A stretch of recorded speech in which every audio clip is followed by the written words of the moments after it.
So, how you doing? What's new? It's My Nerd World, a Star Wars podcast. On the show this week, we got a lot of news to get to. Before we get to that, though, I have an apology. Now, hopefully you're listening going, what are you apologizing for? Well, I'll explain. Okay, but we do have some news this week. Another Star Wars film in the works. Kind of came out of nowhere. We'll talk a bit about forgiveness in Star Wars, something that, in the wake of recent news events, stuck out as I was watching The Mandalorian and wanted to share some thoughts about it. Also, some interesting tidbits from the Talking Bay 94 podcast with an interview that was done recently, and J.J. Abrams' attention to detail in The Force Awakens and The Rise of Skywalker that I want to share with you this week as well. Plus, we have some listener feedback, and I have a brand new EMBARK book coming out this week, and I'm so excited, and I hope you all go buy it, because I really think you're going to love it. So, let's not waste any more time, and let's get to this week's show. It's an instinct. A feeling. The Force brought us together.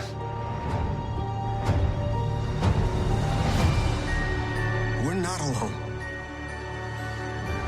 Good people will fight if we lead them. People keep telling me they know me. No one does. But I do.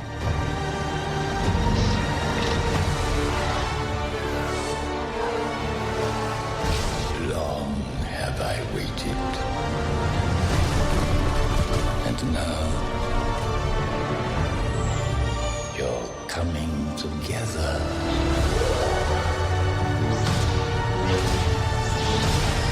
Is your undoing.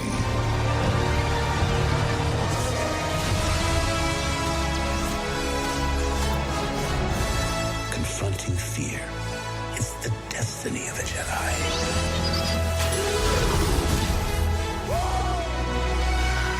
Your destiny.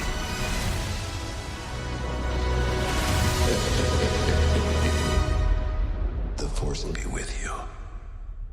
Always.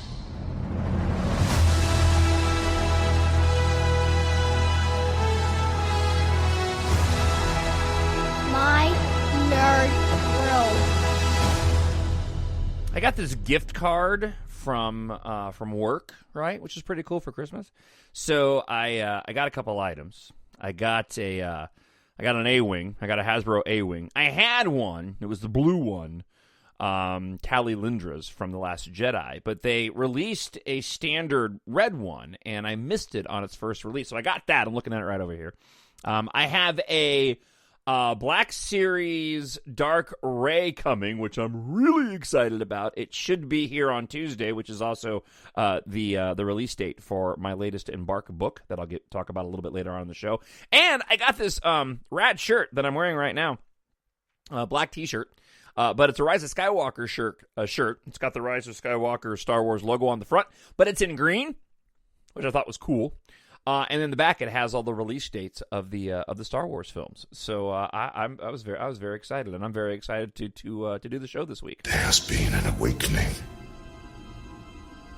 Have you felt it? I have, and it's the shirt I'm wearing.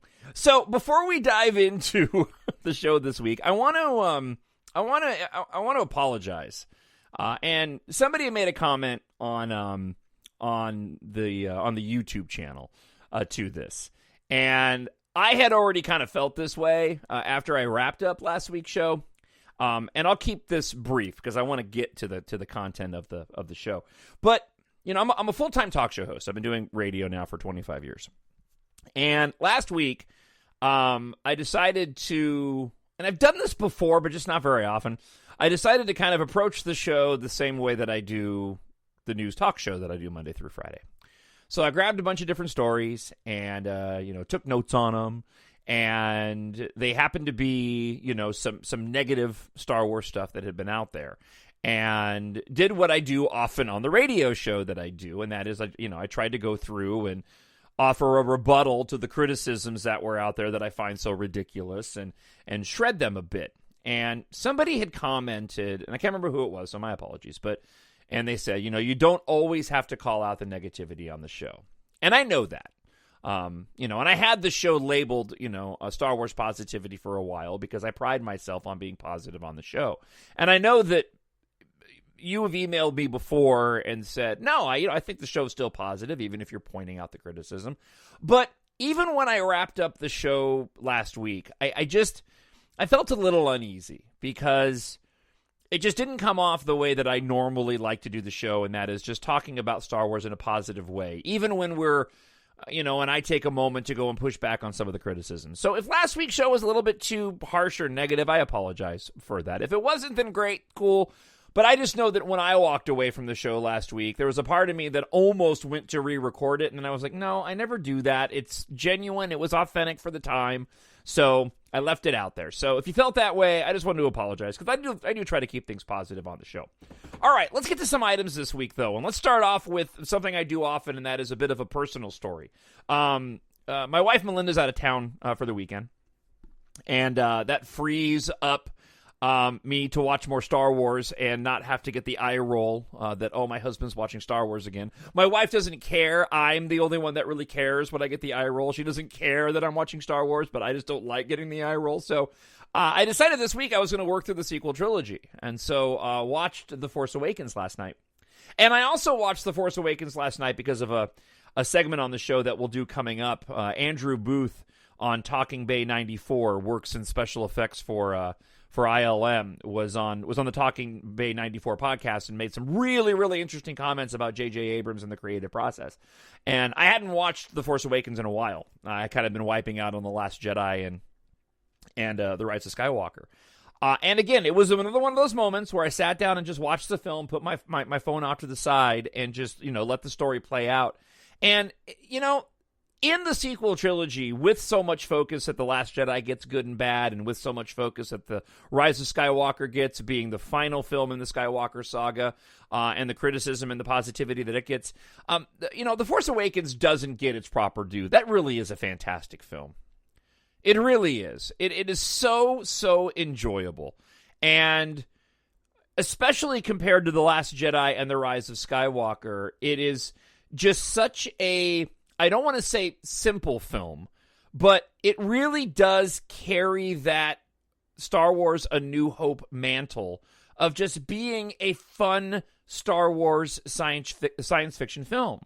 The Rise of Skywalker is still currently my favorite Star Wars movie because, in my opinion, it takes the best of what The Force Awakens had to offer and The Last Jedi and wraps it up in this amazing space opera Star Wars romp.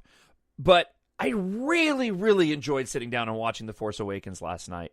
And you could tell how much care and attention to detail all the films have, but especially that one. Like, every aspect of that movie, you just know that everybody involved knew they were working on something important and special. And The Force Awakens will always have that. That's not to say The Last Jedi or The Rise of Skywalker don't, right? They're all unique in their own ways. The Last Jedi has to carry on what The Force Awakens did, be this all-important middle chapter, and we got this masterpiece that Rian Johnson put together that caused so much controversy. And then you have, the ditching of the original director, you have the passing of Carrie Fisher, you have this being the final movie of the saga, you have J.J. Abrams coming back, and everything that's involved in that. So there's a lot of pressure on it. And there was certainly a lot of pressure with The Force Awakens, but just watching it and knowing, everybody involved in that had to have those equal parts of pressure and thrill of making a new Star Wars film for this, in this new era.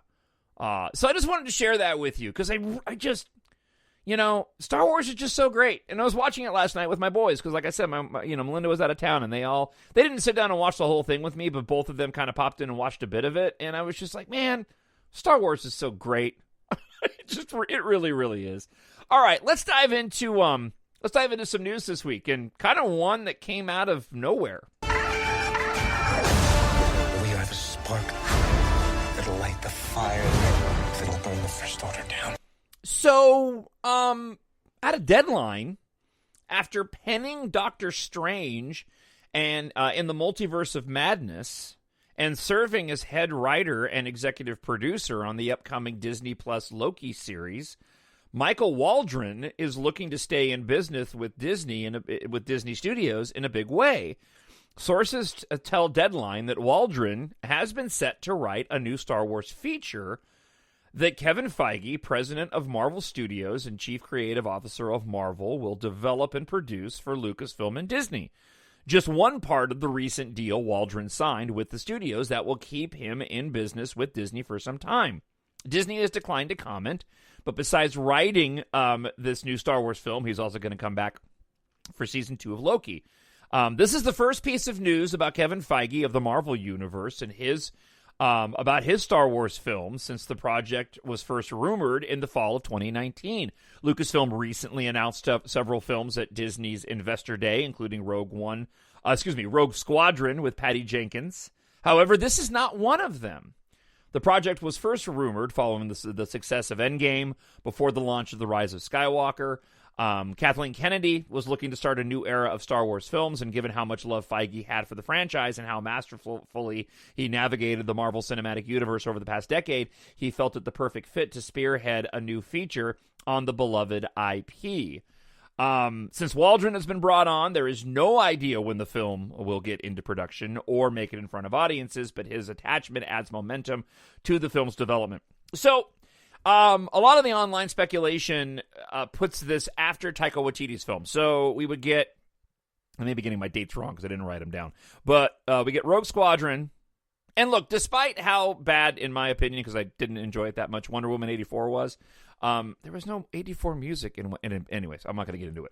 I'm not worried about Rogue Squadron. From a visual standpoint and a storytelling standpoint, Wonder Woman 84 was fine.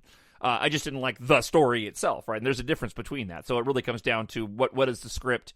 But I don't doubt Patty Jenkins' directing chops at all. I think she'll make a fantastic Star Wars film. But we'll get Rogue Squadron in 2023, and then that puts potentially Taika Waititi's film in 2025, and then maybe we get Kevin Feige's movie in 2027. So that's kind of the best we know. I think that Rian Johnson's, movie, trilogy, whatever, is looking further and further like, that's not going to happen. But, until that's said officially, I still think maybe one day we'll get another Rian Johnson film. But right now, with all these announcements, it doesn't look like it's happening anytime soon. So the fact that we're getting more Star Wars films, we knew we were going to, but more details of it is, just something to be excited about, right? At a bare minimum. So I don't know anything about this particular writer. I know the trailer for the Loki series looks fantastic, and certainly Kevin Feige, the dude knows what he's doing. So the idea of him producing a Star Wars film, not a surprise, has me incredibly excited. So, as always on the show, what do you think? TalkShowNerd@gmail.com. Drop me an email. Let me know your thoughts. This is not going to go the way you think. If you get the chance, go and listen to Talking Bay 94, the podcast, and listen to the podcast that the interview that the host does with Andrew Booth, who's a special effects artist. There was some fascinating insight into the creative process. And specifically, I took some notes. He was talking about working on The Force Awakens and Solo and The Rise of Skywalker. I don't think he worked on The Last Jedi. But some interesting things that he had to say about J.J. Abrams, which inspired a bit of my commentary at the start of the show about The Force Awakens. But he said, though, even though the CGI team worked on The Force Awakens, J.J. Abrams wanted The Rise of Skywalker's special effects to feel more like Rogue One. And I thought that was really fascinating. Rogue One's special effects are great, right? But they are very different. And you might kind of scratch your head and go, well, CGI. It's not, though. They all have kind of different styles and feel. And J.J. Abrams' films have a different style and feel than most films. The Rise of Skywalker feels more like a J.J. Abrams film to me. When I watched The Force Awakens, you put that next to his 2009 Star Trek film and Star Trek Into Darkness, and they don't look exactly the same, right? Same, director of photography, but J.J. Abrams really on The Force Awakens, I think, tried to blend in what the original trilogy looked like, and certainly that first film, A New Hope, and what he does. When we get to The Rise of Skywalker, I think J.J. Abrams kind of stepped back a bit. And in my opinion, The Rise of Skywalker is an interesting blend, not of the original trilogy, but more of what Rian Johnson did on The Last Jedi and J.J. Abrams' style of filmmaking. And it feels... gritty is not the right word, but, he added in a bit more of his J.J. Abrams flair. And I love J.J. Abrams' flair. Don't misunderstand.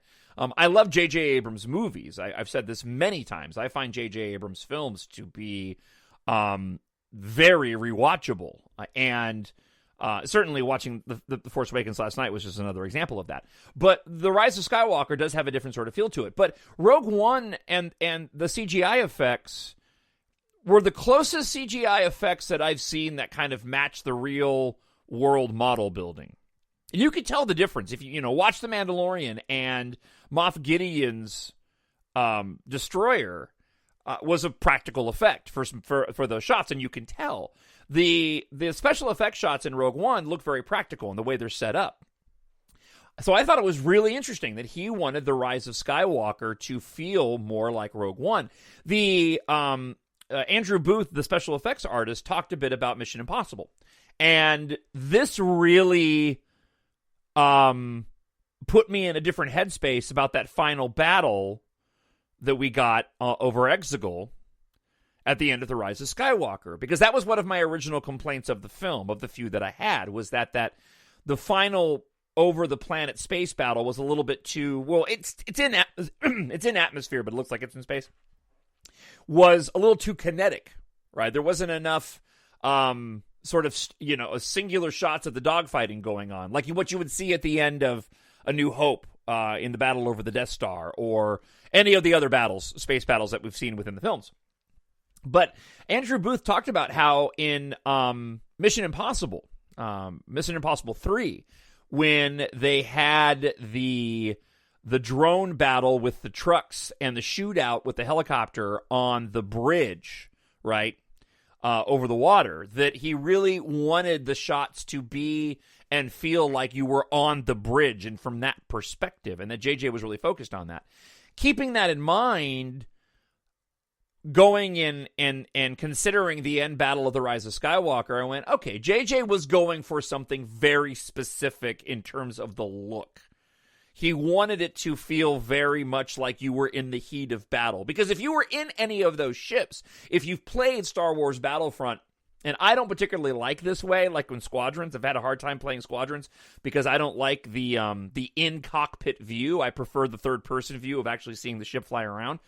But the end of The Rise of Skywalker really has that sort of in-cockpit view, even if you're not in a cockpit. It really, if you were in the heat of battle flying around, that's what you would see. You wouldn't be able to follow and track a particular dogfight. You would be in the middle of it. And when you watch the focal point, which I think is what JJ was really trying to accomplish, he really wanted everybody focused on the assault on the outside of the Star Destroyer at the end.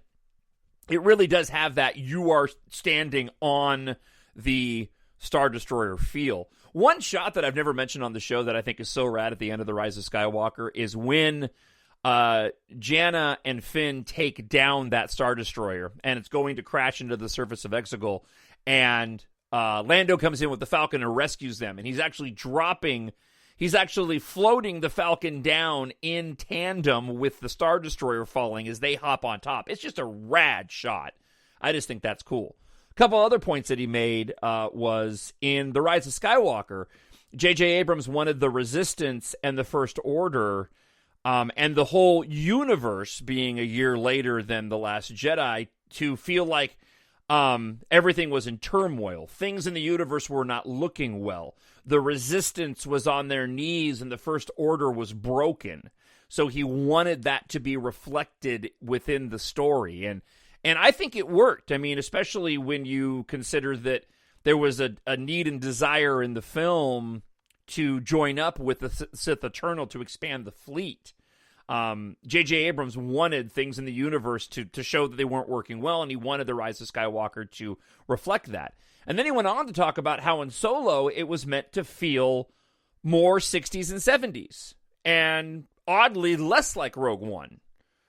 He wanted to bring back more, or the director and the art department wanted to bring back even more of that 60s and 70s vibe and make it less like Rogue One while still keeping that feeling used and broken. And I just really get into that. And again, it inspired the opening comments that I made about the attention to detail and the care that goes into these films. And, I wonder if people were to, and I don't think people care, it's fine, for as much as people do complain about these films and the Disney era of Star Wars, I wonder if any of them were to take the time to watch some of the extensive background documentaries, right, and the detailed makings of these stories, or read the art books, if their opinions would change. One more comment that I wanted to make on this was, especially when people discuss about how they feel like the sequel trilogy was disjointed. And then I think I talked about, this last week on the Mega Negative episode. But the way that I look at it, and I've mentioned this before, I took this from Ken Knapsack from Force Center. But I consider these Star Wars stories to kind of be historical documents, right? This is just what happened, so I accept that. But when you talk about just in terms of storytelling, as long as it's not completely disjointed, like it doesn't make any sense at all, this is how life plays out. And specifically, I guess I'll point to the discussions that Kylo Ren has with Rey on the Supremacy before they split the Legacy Saber, when he offers Rey his hand, and he's talking about his parents, filthy junk traders, buried in the Jakku Desert. And then when we get to the Rise of Skywalker, it's like, I didn't lie to you, They were nobodies by choice. Life works that way. We don't always get everything. We don't always get the whole story, straight out of the gate. Oftentimes things are revealed over time. Not everything is cut and dry. I mean, look at the news today, for crying out loud. Absolutely not everything is cut and dry. But I'm not going there. I hope you're all doing fine, by the way. So I guess I just wanted to add that. And that's how I look at the storytelling. As long as it makes linear sense, even if one thing isn't exactly what it was in one story and a viewpoint changes, I mean, that's what Star Wars is all about, especially when you look at the original trilogy and, particular points of view. I really think that tradition carried on really well in the sequel trilogy. But I am a really big fan of the sequel trilogy, so of course I'm going to feel that way. Something inside me has always been there. But now it's awake. And I need help. All right, one more thing I wanted to mention in the show topic portion of the show before we dive into your listener feedback this week is forgiveness in Star Wars. And I'm going to miss examples here. I just wrote down a few. But I was watching the third to last episode of Season 2 of The Mandalorian again. And the moment when Mando and Fennec decide to pair up, and Fennec ends up, for all intents and purposes, forgiving the Mandalorian for, shooting her. I love how in Star Wars storytelling, and it's not just Star Wars storytelling, right? It certainly isn't exclusive for that. But we're talking Star Wars, so I'm going to focus on a galaxy far, far away. But I love how in Star Wars storytelling, there seems to be such an understanding of people's positions and stations in life, and as it relates to altercations that happen and the ability to forgive an individual by simply understanding where they were coming from at the time. It's a lesson that's gotten lost in public discourse right now. I'm not going to turn this into a political podcast, I promise. But Star Wars has always been filled with great lessons, and this is one lesson that doesn't get talked about very often, but it's just that lesson of forgiveness. Circumstances change, and Fennec forgave the Mando and understood where they were, and Mando was willing to trust her based off of the situations that had changed. You look at what happened with Lando Calrissian, right, in the original trilogy. And then even going into Rebels, right? Circumstances. Him doing what he felt was best for his people on Bespin. Even betraying his friends, only to have his friends forgive him, understanding where they were coming from. Hondo Ohnaka. And all the times that he ended up portraying individuals. And, of course, you get into the big ones, right? Anakin, Vader, Luke, Rey and Ben Solo. I find it so comforting. And then it saddens me a bit because we've lost that in society. There's not enough understanding of forgiveness. We don't forgive each other enough. We don't spend enough time looking at other people's opinions and where they were in particular places when things happen. And it's part of the appeal of Star Wars, in my opinion.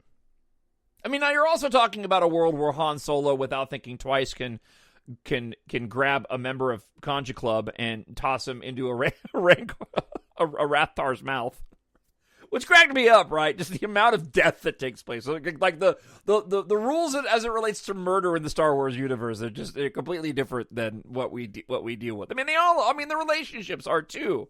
But the point of forgiveness shouldn't be, right?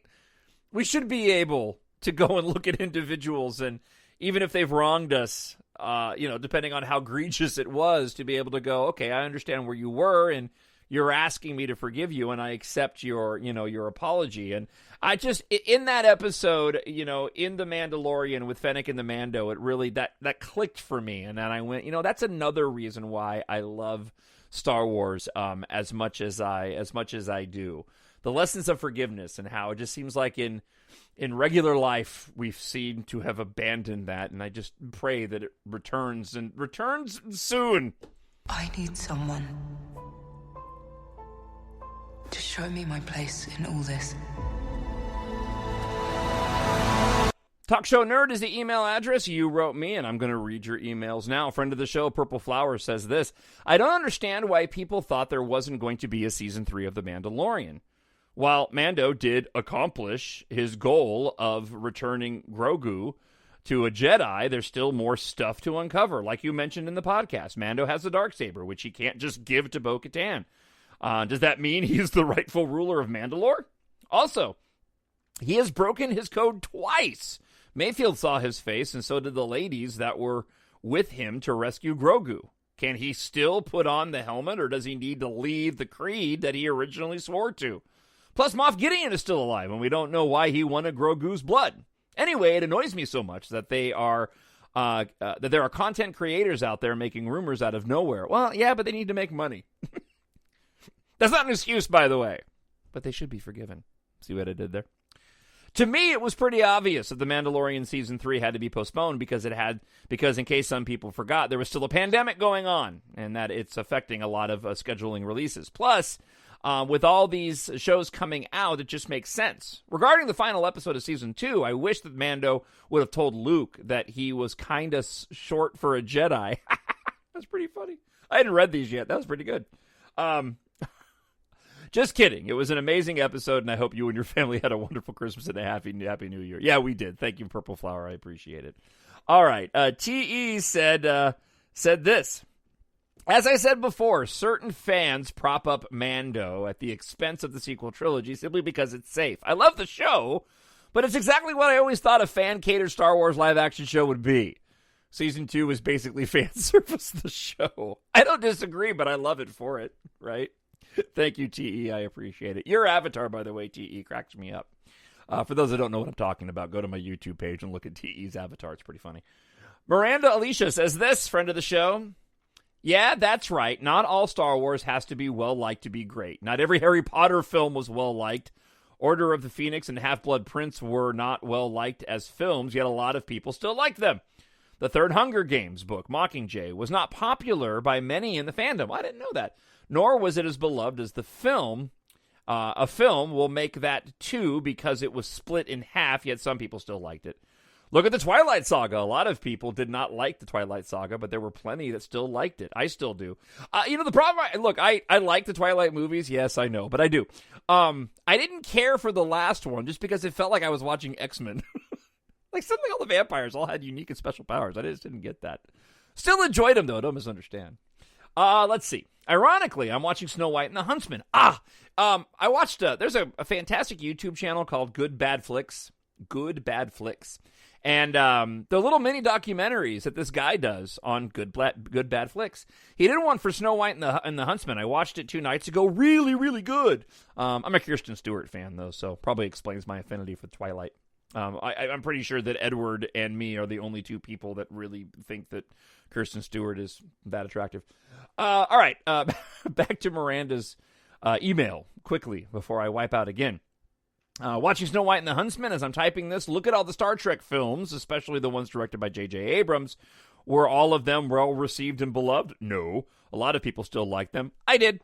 Look at all the Disney live action films, right? You know which one I really liked, but still have a loyal allegiance to the originals, Beauty and the Beast, the one from 2017. Not well liked by many, but plenty of people still liked it. And then we have the Avengers series, right? I'll give you one more example, very personal to me. Tim Burton's The Corpse Bride. I'm a huge Tim Burton fan.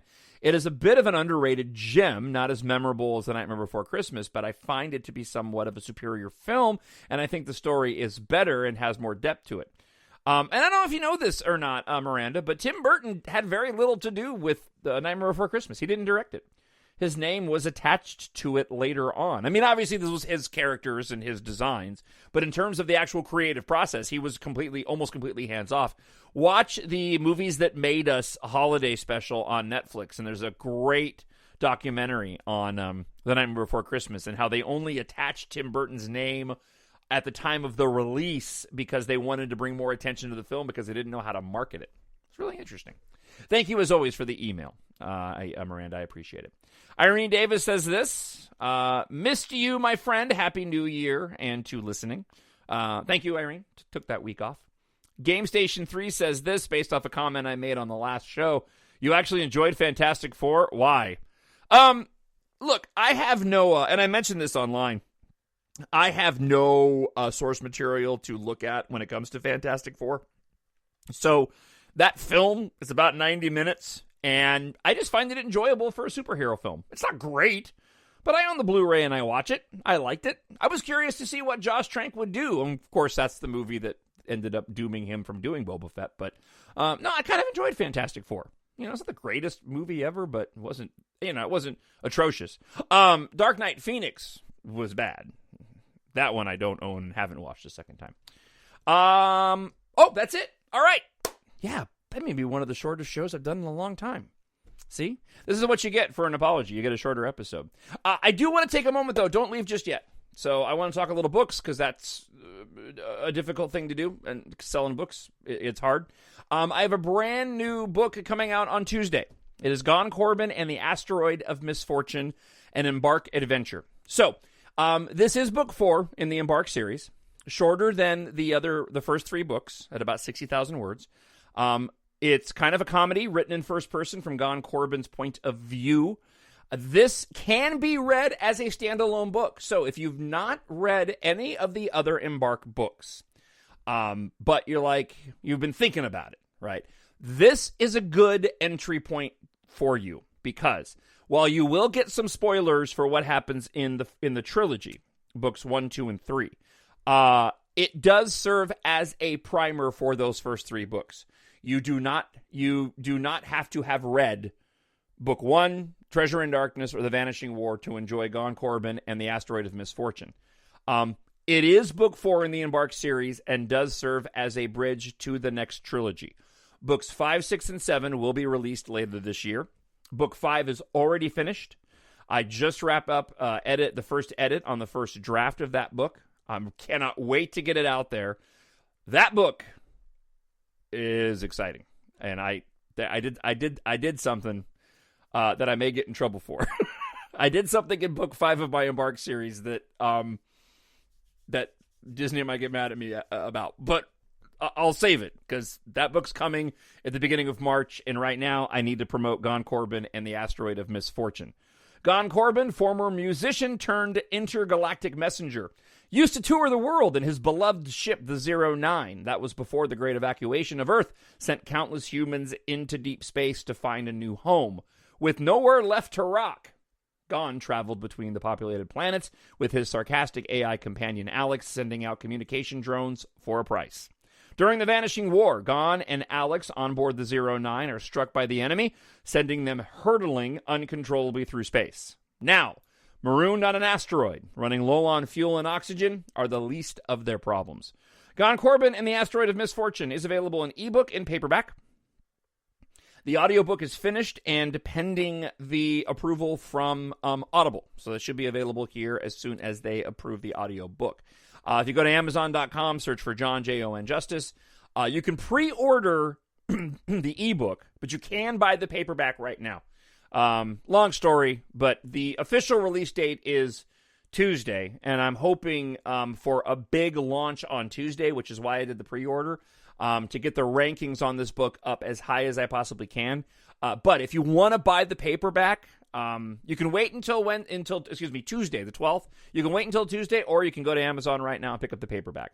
And I hope you do. It really is a fun story. It's a bit of a comedy, a departure from the first 3 books. And like I said, it can be read as a standalone story or a book 4 in the EMBARK series.